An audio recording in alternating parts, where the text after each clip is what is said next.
Good day, everyone. Welcome back to our subject ethics. This is a series of our discussion on ethics through thick and thin. We now move on to the special topic, which is the so-called social media ethics. Social media ethics is basically referring to many forms of electronic communications, such as websites for social networking and microblogging through which users create online communities to share information, ideas, personal messages, and other content. Okay, so this is very rampant for today because many of us, and actually many students, or the greater number of the society, especially the younger generations, are into social media. As you can see the picture here on the other side, these are the different social networking sites, and mostly younger generations have created accounts for them to access these particular sites, and also for them to have easy access to communication, especially with their loved ones, family, and friends. And of course, some others are doing business by the use of social media platform. This is a definition given by Merriam-Webster by the year 2018. So this is our defining definition for this particular discussion. When we say social media, basically it refers to uh, technology that we are using, the applications that we are using when it comes to communication, business, and some other forms. What are the things that we have to understand in social media ethics? Number one is for us to understand and explain the concept of social media and its different platforms. Of course, we have to understand the related issues and the development of social media in a societal and a personal level. How what is the purpose of the social media to our day-to-day living? Let's say, for example, third is for us to answer and address ethical issues in social media. As we all know, uh, production and or creation of fake news and some other misinformation is widely spread, because of social media, wrong use of social media for that matter. So we have to go through understanding social media ethics correctly for us to help the society in fighting against fake news.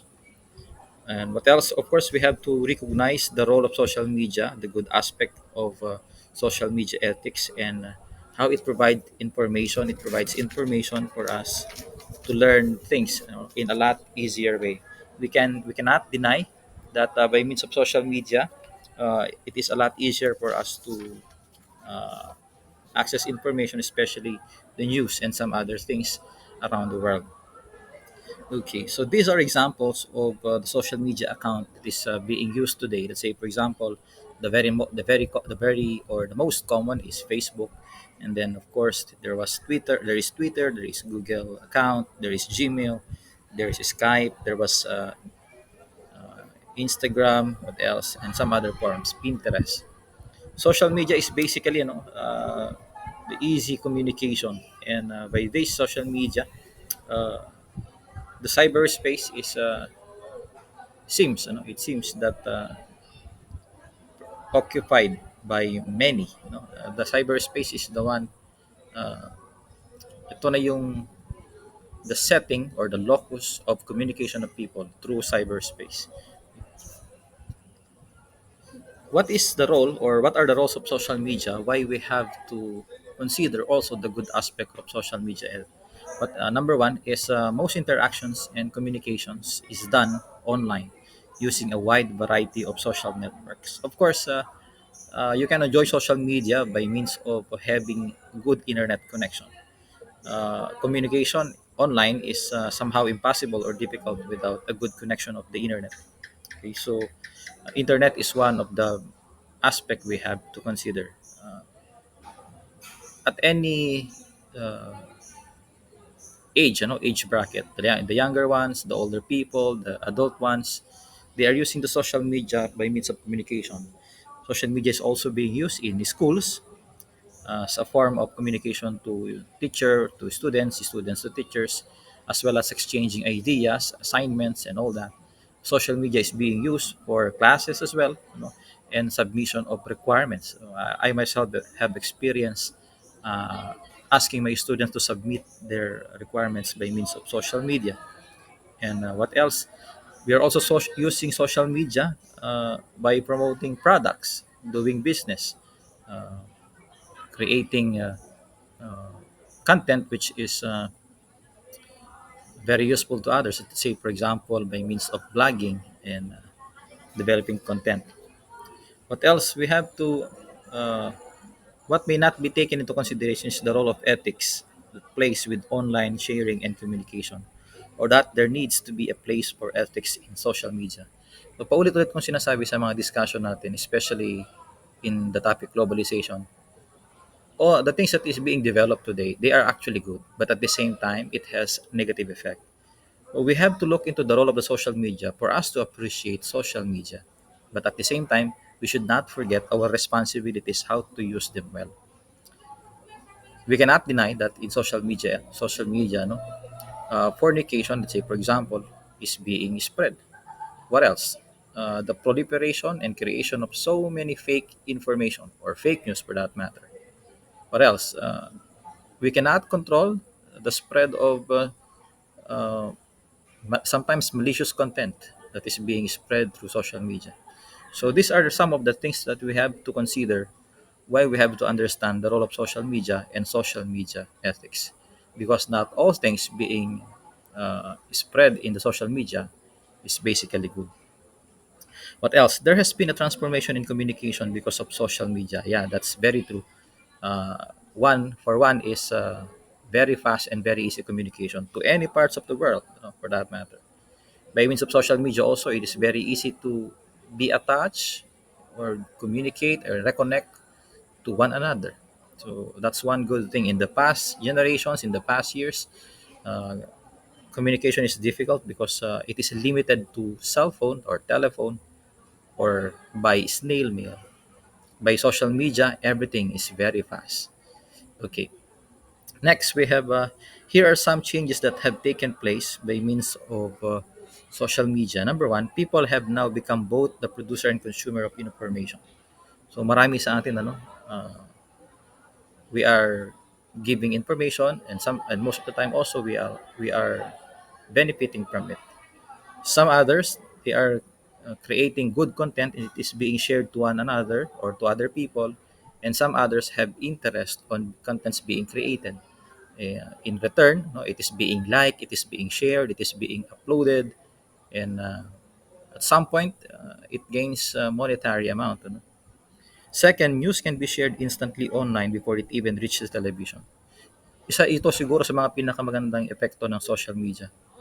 There are things that it is being immediately broadcasted, or it is reaching our end immediately, when there are important news. Noon, ang bagal ng balita kapag may masamang panahon, kapag may suspension ng classes, let's say for example, pag may mga bagay na hindi magandang nangyayari sa isang lugar, napakabagal makarating ng balita. Pero ngayon, because of social media, and many have access to it, so it is very easy to share information. Third, the judgment of communication is both positively and negatively affected. So I've been telling you earlier today, or earlier in this video presentation, that social media is good, but at the same time, it is bad in the many aspects. It is also having negative effect. It is up to the reader to decide whether or not the information is true and credible. The reader must look at the context, channel, and the author of the information. Itong last na to, itong third part and the sub statement, it is referring to spotting fake news or wrong information. It is our responsibility to check the information that we are digesting, if it is true, if it is reliable, if it is holds credibility. So hindi basta-basta dahil nakita natin sa social media ay okay na for us to consume this information. We have to be critical. We have to check each and every information we are taking from the social media, if they are correct or incorrect, they are true or untrue, or if they are fake news, or at least they have a good tawag dito, they have a good effect to all of us. Next, because of more people communicate online, the value of face-to-face communication is lost. This has multiple effects on the way a message is received and interpreted. Uh, let's say, for example, yung when message is being forwarded from one another, no, nagkakaroon ng miscommunication, or sometimes nasosobrahan yung pinapadalang mensahe, pag minsan nakukulangan naman. One example of this particular statement, this statement, the value of face-to-face communication is lost. Example, kahit na kumakain tayo sa harap ng mesa, kung minsan sabay-sabay nga tayong kumakain pero nakatingin tayo sa cellphone.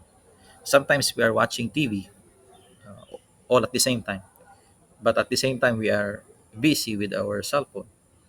Some others, or most of the time, this is my observation. It seems that family ties, friendship ties, sometimes is being destroyed and or humihina ang bond ng bawat pamilya, ang kaibigan ng bawat grupo because of so much focus on social media. So these are some of the things that we have to consider and check from time to time because it is not helpful. Next, people have the ability to filter out and choose the types of messages they want to receive and those they want nothing to do with. So sa social media, we can filter information. We can filter videos. In the social media, we can filter news updates, and all that. So I think when we do filter information, we choose the good ones and avoid the information that is of no help or information that will be useless. So we have to consider only something that is good for us, for our family, for our friends, and the people will be affected whenever they are reached by this particular information we are trying to share. Okay, I have here I have taken here five uh, basic principles why we have to study the social media. Why do ethical principles need to be applied to social media? The role of ethics in social media. Number one, share information that will give you your brand a positive image. Say for example, you are promoting the school, you are promoting your family, you are promoting a particular product, you are promoting your business. With the use of social media, with the proper use of social media, of course, share only an information that will create a positive image, a positive impact. Okay?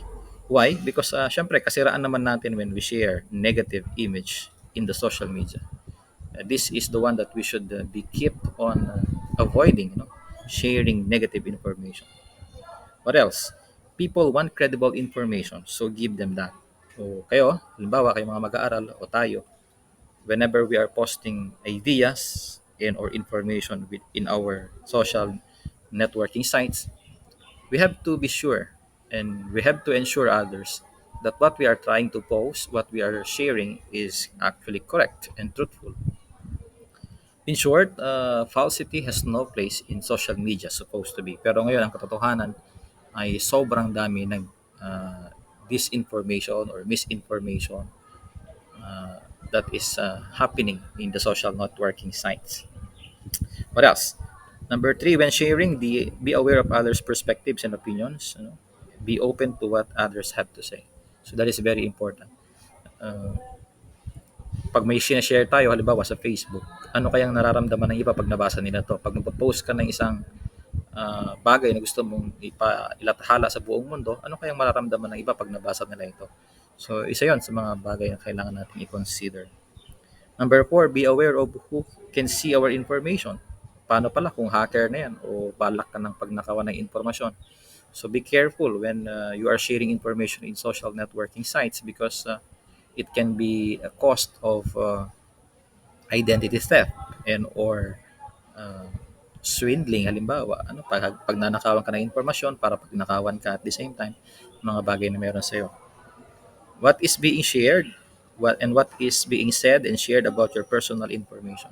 So as much as possible, if not so important naman, when you are dealing with social media, avoid sharing necessary information about your personality, your life, your career, let's say for example, because that is very important. If something negative is being shared, and analyze it for credibility. If it is credible, respond to it in a positive fashion to show how that you care about this being said. It is always important that we are guided by these principles. Anyway, uh, it is necessary also that we have to be extra careful when sharing information. Okay? Because some others are checking into credibility. Some others would simply discard the information we are sharing. Some others will use it for some other purposes. So we have to consider these five basic principles for us to avoid negative things when it comes to the usage of social media. Okay, so far that is social media ethics, and next topic will be about fake news.